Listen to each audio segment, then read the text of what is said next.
supposed to be the thing to be the best employer or the definition of a good workplace. But before you get into the best practice, you need to understand the context. What's the context of that organization? What's the target group that they are addressing? Perhaps that just they are trying to wean away people to not work out of their homes to the campuses, so that there is that collaboration, there is that extended work hours that they can put in happen at their workplace. Maybe that is their business challenge, and that's the business problem that they are trying to address through this, possibly. The same gyms, same beanbags, if put in my organization, I'll give you a live example. They put stuff like that, and a couple of people asked, this is how we transform ourselves into really, really good progressive employees. Doesn't work because for us, my age groups are possibly a little older, have commuting challenges, especially in Bombay. Nobody wants to come early and sweat for a couple of hours. So I think the question really is, before you put out an idea, understand the problem. And whenever you're presenting a case as well, have anchor outcomes. I won't say return, you won't call it in terms of motivators, dissatisfier, etc. But have anchor outcomes. Some stuff will help you create a camaraderie. Some stuff possibly will help in culture building. Some stuff will help in employer branding. Some stuff may help in just plain advocacy. This happens this is an innovative thing that happens in the organization. So have anchor outcomes at least outlined in your mind. And the third thing is, before you start selling, also do dipsticks, because one of the things that we don't do often is, especially in HR, is have our own hypothesis that we generate. We don't do a good job of it. And in fact, I don't think even we can articulate what's the hypothesis that we are trying to address. So, often I ask my team, what are we trying to address? And help me, develop 2-3 hypotheses. They won't. But this is the thing that I think if you are able to articulate, understand the context, understand what you're trying to address, and have your own thoughts, funneled around the hypothesis, I think you'll have a better chance of getting your idea or any stuff implemented for that matter. And the cost, etc., then comes subsequently. Because once the idea is sold, I am a fervent believer of saying, once the idea is sold, cost and the other implications perhaps come later. So what I'm hearing is that instead of just going with the idea I'm excited about, and then being stumped with the question of return on investment, which then tends to come down to money, that if I can figure out what is it this is going to achieve, and that may not be money, and I would have thought through those measures, it will help me make my case. That's right. Any thoughts? Yes, if you, for me, if I want to give an advice to this young HR manager, I will give him only one advice. Please link your initiative to first employee aspiration and the business. Aspiration can be employability, can be health, can be work balance, can be such a thing. Try to connect that first, and second to the business, explaining what can be the added value of the initiative. For example, work from home can be something that you want to implement. You have to explain to the business, it's obvious for what is added value for an employee, but you have to explain to the business what will be the added value for the business in terms of productivity, in terms of return on investment, and this is measurable, and you can implement such a thing very easily if you are able to link the employee aspiration and the business. I think you're saying a lot, again, what Raj said, that if and that can only come when either I have linked it with what I've understood, that, like you said, the employee aspiration, and two, what she said, as to go and dipstick and say, if that's your aspiration, if I come up with this, is it going to meet your aspirations? And take that to my stakeholder. Ashu, any thoughts? Okay, I'll come to this question. Just before that, I was just reflecting on the conversation. And any relationship that we have with any person in the organization actually can be at different levels. So first, typically, I think we talked about was, what Anand spoke about was, I employ you on a contract. So I am obliged to pay you because there is a contract. moves to the next level, I am obliged to give you certain things because there is also a compliance. Okay, so this is given, I think hygiene is non-negotiable. Now the organization has to decide whether it wants to take it to the next level, and which is a very nice level and a very productive level is, do I want to build commitment? So contract, compliance, commitment. And if I want to build commitment, then the responses to this are independent of the employee. So if I have to answer your question, we are making an assumption that any proposal that will come, which is towards the employee, will only come from HR. Most of the times in the enterprise, you will see that HR may be communicating that proposal, but actually the proposal may have come from some other stakeholder. Maybe some other function, it may have come from sales, it may have come from marketing, and it may have come as a complaint, or it may have come as an opportunity. Now, it depends on how the organization is and how it wants to respond to it.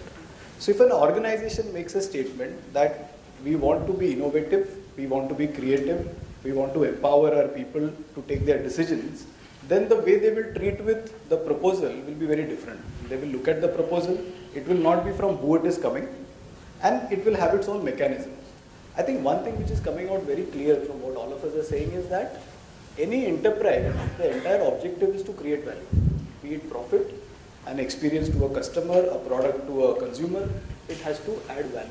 So similarly, any initiative or any proposal you give, there has to be a case that it creates value. Now the value can be monetarily, that value can be in terms of productivity, it can be various things.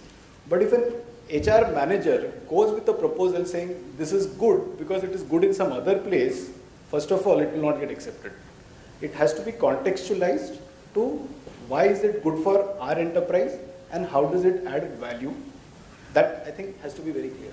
And if one goes it with just doing it because it's a popular thing to do, because like what she said, Google and other hangouts, it may not serve the purpose, because in a financial institution, your customer wants you to be seen as serious, firm and clear. They do not want you to be seen as casual and walking in any time. So each context is different. So I think if the HR manager is able to create a case of value, it goes through. If it is not creating a case of value, my experience has been it doesn't go through. But many of them, I would struggle with, for example, wellness program. How do you build the case of value for a wellness program? So, in fact, I can speak of it because we've gone through that journey. Okay. And if I look back, this was way around 2004, while we were doing a strategic business planning. HR as a function also does its strategic plan. And one thing which was coming out very strongly and very interestingly, the word that came out was pride. So we went to the management and we said, the employees are saying there is something that needs to build pride. And we discovered that actually we were not getting it very clear. So we went back. We said, is maybe HR the right person to do this, or do we need to do it differently? And what we said is, okay, fine, let's treat employees. At Marico we call them as members, we don't call them employees. We said, let us treat them as a consumer or a customer. And the way you do a market research with a customer and a consumer, let's do that. And actually what came out from that was not a word called pride, but a word called meaning. That while we are working, it's not the salary, it is not the policies, it is not the benefits which is making a difference to us. If we are able to understand the meaningfulness of our work, it gives us much more a high and makes us much more belong to this place and makes us more committed. The question here is, looks good to hear, how does it really manifest? And incidentally, at that point in time, one of our categories, which is Saffola, had started its campaign. And the campaign was, I think most of you would have seen it, that in India, 1 out of 4 people suffers from a heart disease. And when we were talking to the brand managers there, they said that, what really motivates us? If we are able to bring these statistics down and we make it even 1 out of 5, that is something great. It's not my title, it is not my salary. This is what is giving me meaning. And from that we realized that we have to look at defining our value proposition differently, and that created the Marico's purpose. While we were doing this, there was the other dimension of employee welfare, and the term you used, I think that point in time, around 10 years back, the term was well-being, wellness, it had started coming in. initial reaction of business leaders would be, okay, this is the new HR fad. So is it really going to stay? And we said, no, let's go deeper and understand what is wellness. What we discovered is wellness is not only physical. Wellness we defined is at physical, emotional, economical, so financial, and at a very higher quadrant, spiritual. Now, when you engage with business leaders on this, the point that comes is, oh, all this is good to do, is it really making business sense? And we did a proper research. We said, let's do it. The good thing about our organization is whenever you go with a proposal, we are allowed to prototype. So, okay, why don't you try this out in a certain function? See whether it is creating something. Let's decide what are the indicators. You can do a dipstick survey or you can do something. And we could see the difference.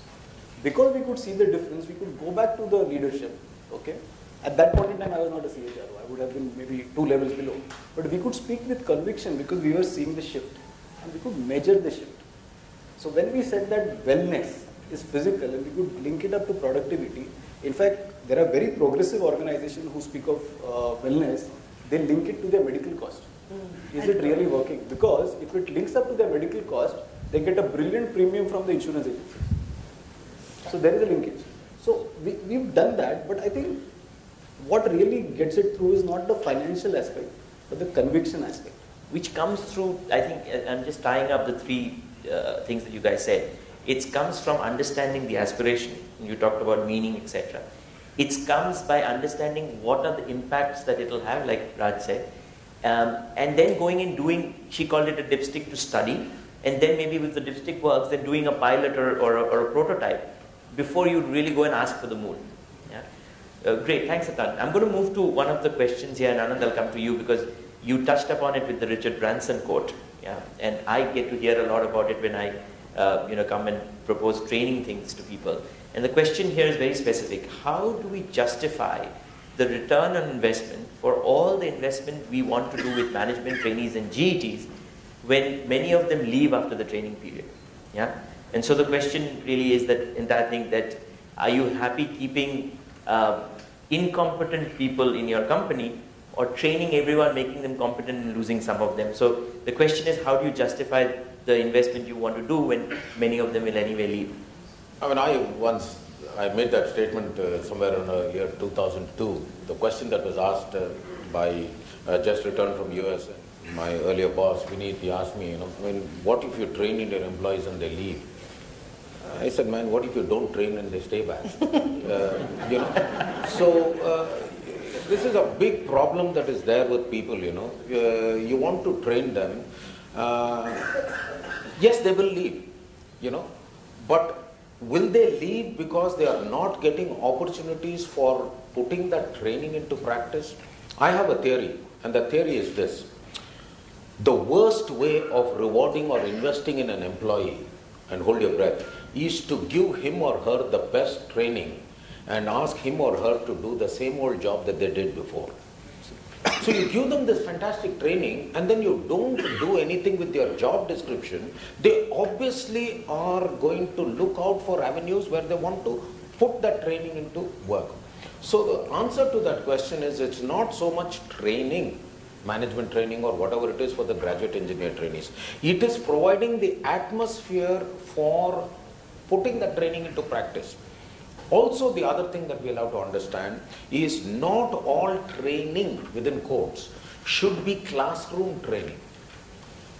OJT is a big form of training, on-the-job training. A large number of us, we learn our skills not because we go through a classroom. We learn our skills because there is a stretch assignment that is given. There is a geographically different posting that is given. There is an assignment that is given in our courage area. So this whole business of training is equal to classroom should be taken away. Training is equal to money should be taken away. We have to, a lot of organizations that I have worked for, or a lot of the clients that I've worked for, have got this 60% ready. So you get the person ready and move on. So the answer is not whether we should. What is the cost of not investing is the thing. And the other thing is to look at what I heard. Skill transfer can be done that way. skill development needs to be deliberate practice. I would correct you.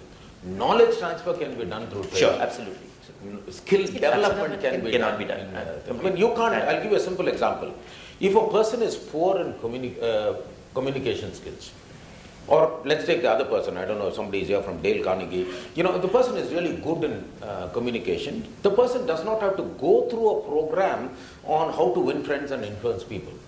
On the other hand, if the person is poor in communication skills, you can't expect that particular person to come out with good communication skills by going through a one-day program on how to win friends and influence people. The person is so bad that he'll have to read another book which is yet to be written. How to win back all the friends I've influenced. There is no way that person is going to get that skill in a classroom. There has to be a different intervention. And if you go by the Hayes inventory, learning styles inventory, different people learn through different ways. Some learn through instruction, some learn by doing, some learn by watching, some learn by coaching, and so on. We have to tailor this one-size-fits-all scenario is not going to work. And particularly the new generation, you ask them, you give them whatever you got as a reward, they'll just keep it aside. You know, what they want as a reward is completely different. Any other thoughts on this? See, I think what he said is absolutely bang on, but I think it is a self-defeating question also every time we kind of pick out the question, and I don't do it. You know, if I have a training intervention, I won't even go to the extent of saying I will show you return. And I completely agree, to be honest with you, it's the cost of not investing in certain things, because if you want a workplace, let's say wellness program. You know, wellness, I'll talk as an insurer first and Ashu talked about it. Wellness has two aspects. He said there's a, you know, employee aspiration context, you know, and philosophy question. The second is, as an insurer, you can also say that, and there is obviously research that, you know, 10 to 12% if you look at it is medical costs occur because of 24 hours hospital stay. That hospital stay, if you kind of park and prevent through wellness measures, you can save clearly 7 to 8% costs, and you can keep it fixed. No, you know, bones about, even if you want to talk to an insurer saying I have a wellness program and keep your costs, fine, you can achieve that. But that's a very limiting conversation. 7 to 8% cost, it's a limiting conversation. The way I see it is, a lot of initiatives that you want to put through has to be, if you want to have, you know, so-called, like we say, we have, what we say is we want an organization which is a caring meritocracy, has an affiliative place, so on and so forth. What is it that you're trying to do? Is the outcomes are mostly not so concretized in terms of financial measures, and I would even resist going that route, because once I start telling the business guys, you know, this is what I will do, I will give you 20% higher productivity because I have invested in one training program, you know, people start believing in a linear world, and things are not going to be linear. You will not be able to get the 20% productivity, and you're left hanging with the question of 20% productivity. And the next time you say, okay, not 20%, give me 5%. You are doing it for a sense of building a workplace which invests in employees, having a certain threshold level of knowledge, and from there on you are relying on obviously on the job training experiences to impart the skills and managerial coaching and so on and so forth. But I think the metricization question and the entire fascination with metrics, even for some hygiene things, is perhaps for me, I would see it as a limiting conversation. Ashu, I'm going to come with the same question to you, but I'm going to add a subsequent question because I think it plays in. Here the question is, can you share your views on investment on non-performers? And I think somewhere there, these two are linked. So, okay, the first one was, I think, the GETs and the management trainees. Yeah. This is a question I answer every year, because every year when we sit down to do the budgets, the question comes is, if you are investing in these management trainees, and most of the organizations typically feel that these are the premium talent, they get the best of the benefits, the best of the focus, the best of the leadership time, whereas we lateral hires never get it. But actually, the issue of attrition which happens is nowhere related to the training or the recruitment. It is because I think what Anand beautifully captured, saying that you are not actually getting the best out of them. Because you're going out, recruiting the people who are high achievement oriented, high aspiration, really want to change the world. And when you get them after 2 years, and in fact in the first year of training, you give them such a aha, that they think after a year that they're so confident that they can change the world. They go to the workplace and they discover that they're not allowed to apply it. So I think it's more an input and an output incongruence which causes the attrition. So that's something each organization, depending on what stage it is, why it is, has to solve for. But good organizations believe in building talent. Okay, so I would say every year when we have this question, every year when we discuss it, it goes through because there is a business case to it. And the good part is when I'm presenting the business case to 8 of the leaders, 4 or 5 of them have actually grown through this route. So there is a business case already sitting there which explains the matter. So I don't need to go with any matrices or any attrition numbers. The second question was in the area of investment on non-performers. So I think the good part for us as an organization, and I'm again using this opportunity to share experiences, we differentiate between performance and potential. And our appraisal system, which is the KRAs, the annual goals and all, we use the term performance. And people development, growth and other aspects, we use the term potential. So you may have a situation, to give in our FMCG setup, that the best of our talent, who is very bright, very creative, is put into a new product development. In the FMCG setup, any new product development which goes to the market, out of 10, only 2 succeed. So this bright person, very talented, has a failure rate of 80%. So in that year, if I look at that person, one may say that the person has not performed. But actually the person has not performed in a market context and a certain product context. In reality, we are able to look at the potential of the person and say this person continues to be of high potential and we will invest. Because if you want to try something innovative, if you want to try something creative, you will put your best talent. And many a time when you do innovation and take higher order risk, there will be failure. It's not 100% success always. So at our organization, we are able to handle it elegantly. So potential is high, we will continue to invest. However, if we discover that there is a limitation on a person's potential, and to just twist your question, brilliant performer, okay, so excellent sales officer, but does not have the capability to grow as a leader, then we may look at the investment differently. Then we may look at the investment in terms of let's give him a different job. That's an investment. Rather than only looking at training as an investment. Let's give this person a different experience. That's the investment. But if a person is struggling, has issues in terms of potential as well as performance, because now you're looking at two metrics, then the organization may take a decision on the person itself. Sure. I would like to share a comment on this non-performance because 12-13 years ago I was heading training for a sales channel and I was the HR manager like you explained, very idealistic and said, you know, I need to have a program built for non-performers. As a result, and obviously the company allowed me and we put I think around 30% of our training hours towards just training non-performers.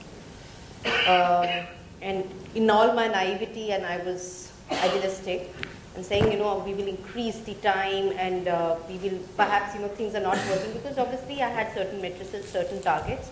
I said now next time onwards, you know, out of the program they'll start logging in policies. It was an insurance company, so they'll start selling more. 1 week I waited, 2 weeks I waited, 2 months I waited, nothing was happening. We increased the duration of the training program. Then we talked about it's possibly because of the effectiveness of the program. It didn't work. 6, 7, 8, 9 months later also, the program wasn't yielding the kind of results that we wanted. And I stepped back. And I think even now, that was one of the biggest learning moments for me because first is, given the fact that it was a colossal failure and we put a lot of training budget in this without yielding any benefit, especially, you know, when we had gone around tom-tom saying that I will give you so much retention and these guys will all start performing 20% or 25% increase in productivity, and we had a nice equation mapped out. It didn't work. I think I stepped back because for me the learning first was what is the definition of performance and how much rope are you going to give. There we started looking at performance from 3 months onwards. A rookie comes in, from 3 months onwards he has to start firing. That was my learning number 1, which is there are sprinters and there are marathoners. Don't try to change them. Don't try to make every marathoner run a sprint, because it's not going to happen. And second is you need to also figure out the organization's latitude towards performance and how much of a time frame are you going to give. And still I am in an insurance company, all bit on the other side. I think for me the biggest learning is also with vintage, performance will come in because people learn differently. I think that again going back to potential, people learn differently. On a lighter side, it was not a colossal disaster. Think about the investment the company did in you and your learning. Huge. There was a huge crucible moment for me. And I think the second learning was for me more important. And I've realized I don't agree to the principle now of investing in the 4th quartile performers. Sure. I don't, because it's money down the drain. Given a lot of initiatives that we have in organization, you do induction, which is fine. You establish a threshold level of proficiency. From there on, people have to start taking ownership of their careers.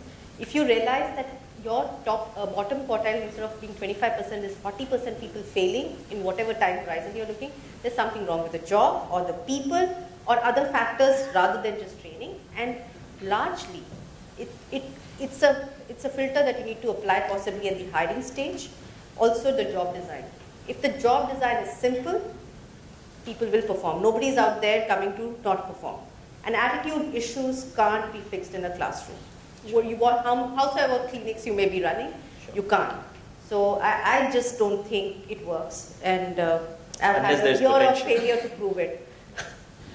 So, Alan, I'm going to come with this question to you, and I'm paraphrasing a couple of questions because I think it's so one of the reasons you do investment in an employee is to increase, let's say, his skill or his or fuel his potential towards it.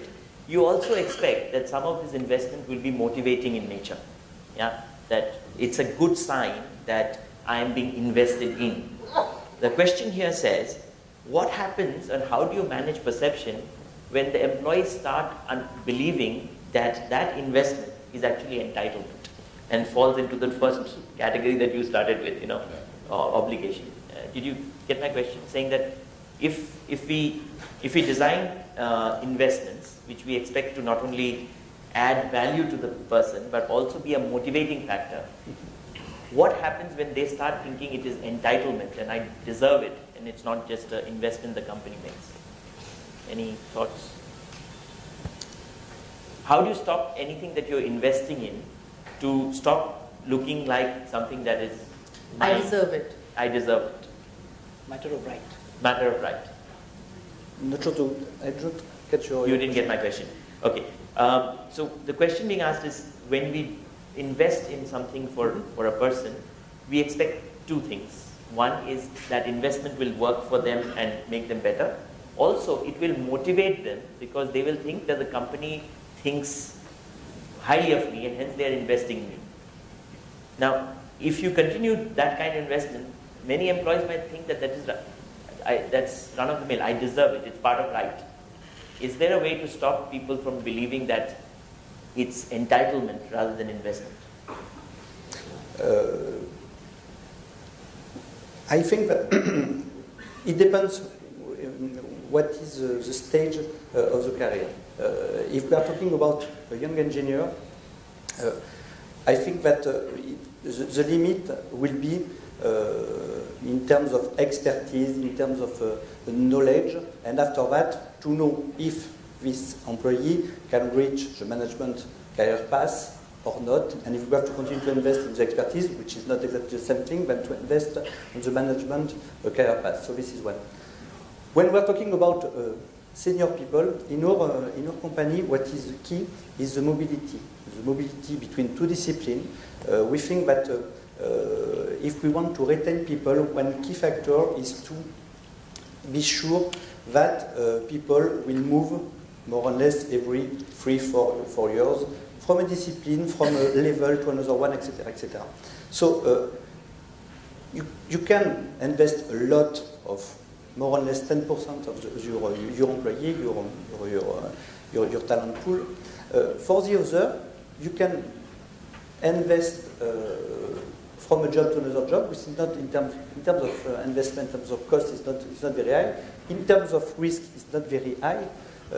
And so to stop that, I think that the best way is to be sure that they are well in their job, and they do not expect more. One example, people in the range of 50, 60 years old, what we are trying to do is to move these people from the top management, for not 100% of them, but for 70, 80% of them, to move from an executive position, a real management role, to mentoring role, to something else also sometimes outside. Somebody can work for us as an advisor and in education. So it's a kind of... Sure. So you're saying that, A, what I hear you saying is, you can stop from it being looked as an entitlement if it is not given to everybody, but given to only very select few. Yeah. Any other thoughts, Anand, on that question?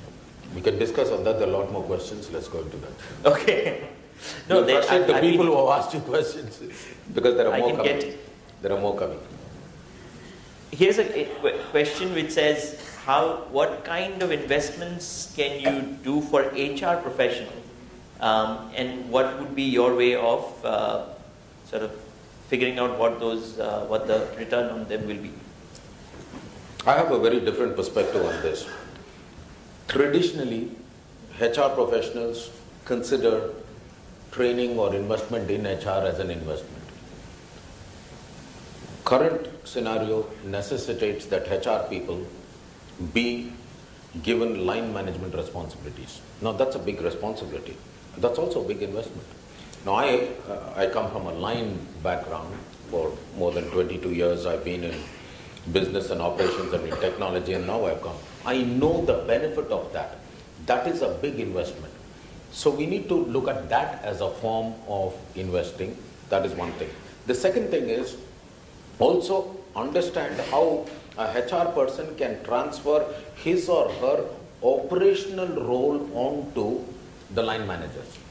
If the HR person empowers the line manager to perform the role of HR, perform the role of actual talent management, then the HR person can be freed up to do the real strategic things. That is a form of investment. Sure. These are my views. Sure. See, I'm hearing this point, investment getting related again and again to money. Okay, so I just want to clarify it. When we look at talent, when we look at people in the organization, we look at two dimensions. One is, how do you going with it in terms of their career? So how does this resource be good and valuable for me over time? So how does this resource's career moves? Okay, so the entire piece of employability. One was, I hired you, so there is employment, but I invest in you so that your employability keeps on enhancing. The second aspect is well-being or wellness. So I recognize that you are a human being, and if you are happy in terms of your spirit, in terms of your physical, in terms of your economical, all those things, you will be much more creative and much more productive at work. So there are these two dimensions. When we look at investment in terms of role and other aspects, be it HR, be it marketing and all, the question that we always ask is, how am I enhancing this person's employability? And the beauty of it is that every year we ask people a question in their annual development planning processes.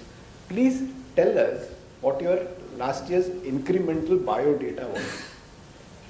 And when people write the incremental biodata or the resume, they don't actually write much about training.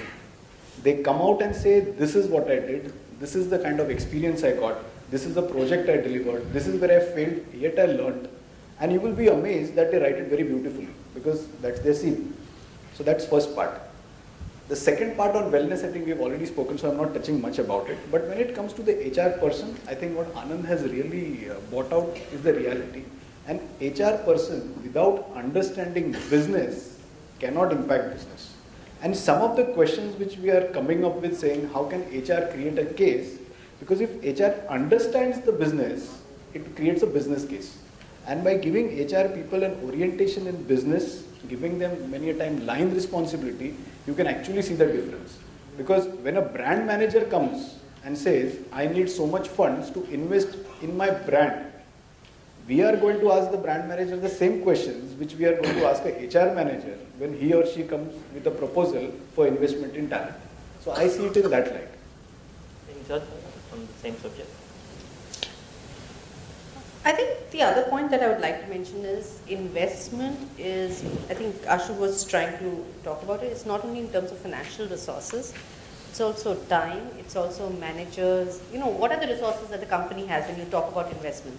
I would say the resources are, there is the increment and all of that part, let's leave that. The resources also in terms of the jobs that you handle, the resources in terms of the managers that you get in the learning that you can have with them. The resources are the time that you spend maybe with your skip level manager. The resource also is the exposure that you may get on different assignments or just learning forums. Sometimes you are in a meeting room and you don't have a role to play, nothing to do with you, but that's a learning opportunity. Or you attend board meetings or so there are so many diverse ways that the organization can invest, and all of it doesn't really have this financial impact.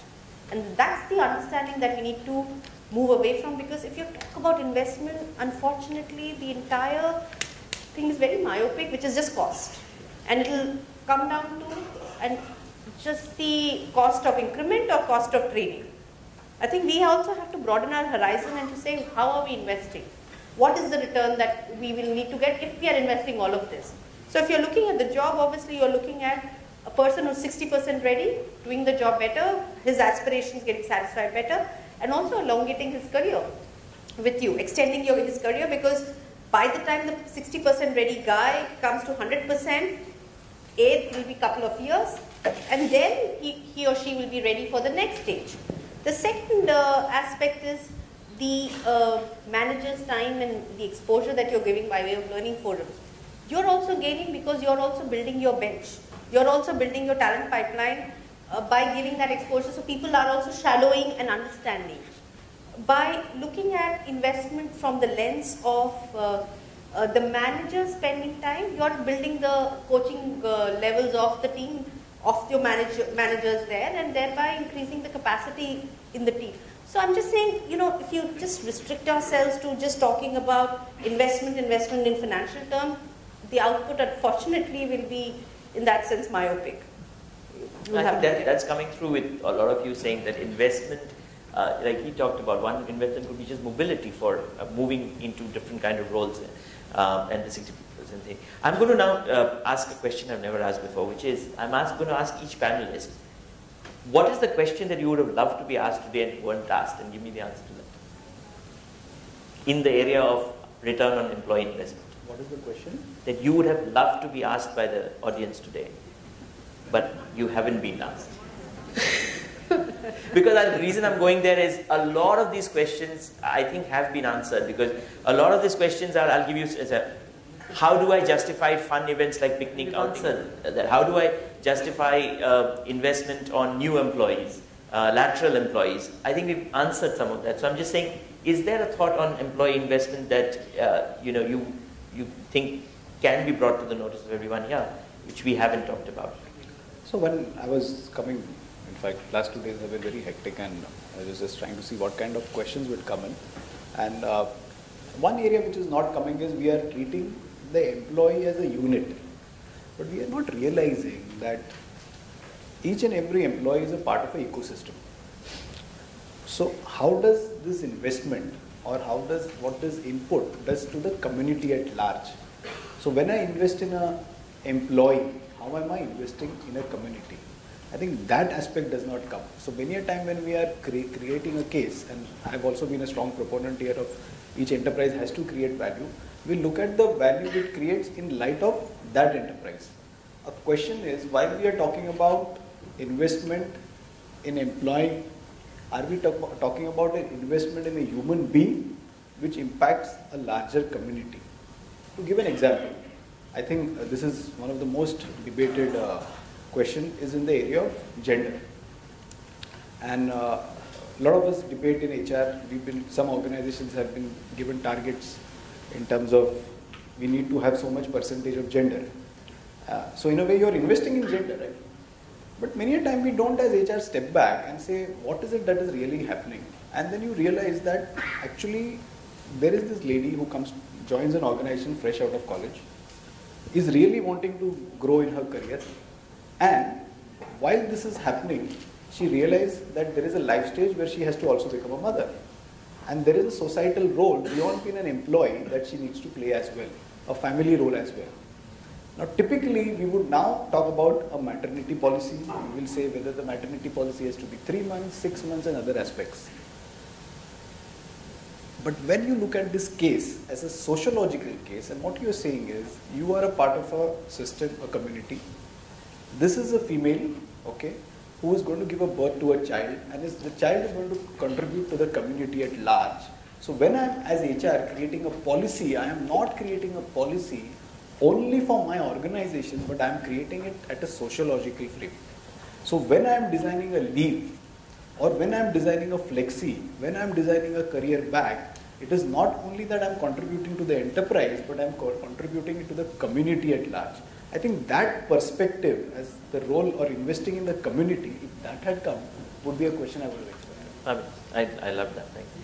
Any thoughts? The question would be, when and how have you invested in your employee without expecting a return? Okay. And what would your answer be? My answer would be several times I have done that. With some example.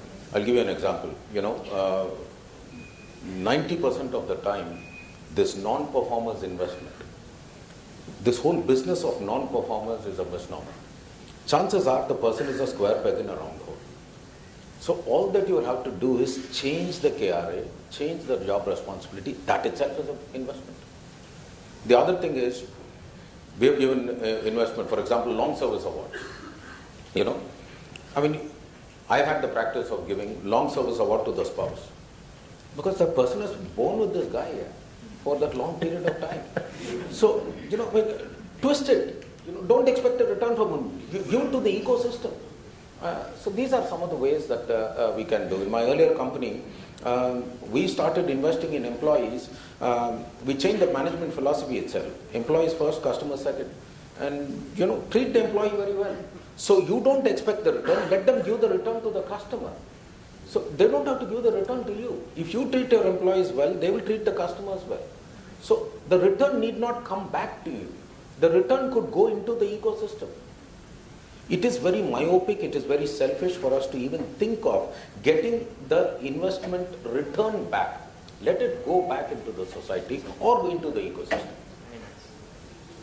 Raj, any question that you would love to have been asked? I think one of the things I was expecting the matrices of HR. Everything, instead of when you're looking at return, you would say return on attrition or, employee satisfaction, and possibly what are the matrices that you look at, and how much of valence should you give to it. If you ask me, what do I look at?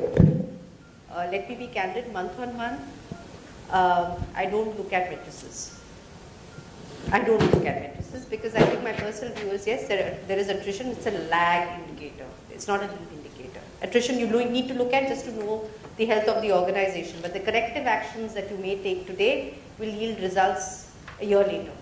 And please understand that. It's not like a simple equation that will happen if, attrition is happening, I do something there, I fix salaries, because the easiest panacea that is provided is salaries or training, which is going to solve or get you world peace and in the organization context. Doesn't happen. Second is, I think beyond attrition, employee satisfaction also for me, the way I see it, is more, again, health of the organization.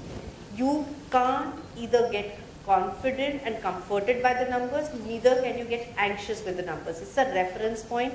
These are numbers at a particular time, and at a particular time in the business context, business life cycle, employee life cycle, and so on and so forth. So there's so many attributes that you can't pinpoint and say, oh, because of this, 3-4 things will happen. Which is where when you look at it, I use it as a reference to say, what are the trends that are emerging, what are the trends that you can see, and work it at the organization level. But beyond that, the entire fascination towards numbers and matrices, it needs to go beyond. The conversation needs to happen, and that's where the education also needs to happen of the leadership team and the managers, and the engagement has to happen, saying that, this is something that the organization will do, non-negotiable, because this is a proposition that we give. For us, when we look at, an entire research came from why join, why stay. Why do employees join us, and why do they stay? And you have several factors, and that will, as Ashu was talking about, every company would have its own proposition. You've got to figure out that's the promise that you make to the employees as you make promise to your customers. And that's the promise when you make, you don't expect returns, because that's a promise. When you're looking at a customer, you're not saying that, he will do customer referral and give me next customer in two days' time. It's about the experience that the employees need to have in the organization, and what is the health that you want to maintain of the ecosystem, of the community that you're creating, and the kind of brand ambassadors that you want to nurture. So, for me, the question is do we have a unique, a common, a corporate, a group program to invest on employee? When I joined Technip in India, I thought that to retain people, to attract people, it's very simple. We are talking about money, we are talking about job title. So, I was partially true, because job title is absolutely a concern. But I discovered in this country something very, very complex, mixing family, mixing employability, mixing education, mixing social responsibility, a lot of things. And if I have one advice, if you want to invest on employee, is first to analyze very well what are the aspirations in your company, in your country, and you cannot define a program, the same program in France, in Middle East, in US, in India. You have to understand very well what is the social context in the country, and second thing is to understand how can we transfer a part of the HR responsibility to the business. I think fabulous. What you're saying, what I hear you saying is that to understand the aspirations, the culture, the environment, etc., will have a huge impact. And if you can understand that aspiration, then you can build investments to it. What I think I'm going to do, because most of these questions have been repetitive, is ask each of the panelists to just give us some concluding thoughts, and then if we still have time, I'll go back live onto the audience. Raj, you want to start? Concluding thoughts. I was busy eating my investment here. I think I'll just go back to a question that was asked earlier, the entitlement question. In my experience, any beneficiary, because in any society, any system, there will be beneficiaries and people who have not benefited. So wherever you have a differentiated policy, the beneficiaries will always feel entitled. The guys who left out will see it as an aspirational stuff. So which is where it's critical to understand what are the things that you will do in a socialistic manner, which is give it to everyone, and where is it that you need the differentiated approach, and what are you looking at impacting. So second thing is, the understanding as well, and I would urge all of us to think about the way we are nurturing the organization. I think the thought should always be our thinking, HR's thinking should be longer term rather than shorter term. Because if you are looking at creating a sustainable franchise, you've got to not only keep the connections within the employee group, but with the external stakeholders, which is working with the community. You can have volunteering program, create employee resource groups or self-interest groups within for your wellness programs or other such ilk. Because ultimately we also need to understand employees are also social animals. We are all social beings. We have the needs which, like in any society that we're living, we have the needs of affiliation, we have the needs of sense of purpose, achievement, that we want to derive from the workplace. And the community that impacts us the most is obviously the workplace. And if we can derive meaning, purpose, as well as link our higher goal to working with the community, there is that benefit that you will see not only as the organization but in development of this wonderful community of employees and in your brand ambassadors that you would see? Thank you. Anand, Ashu, anyone?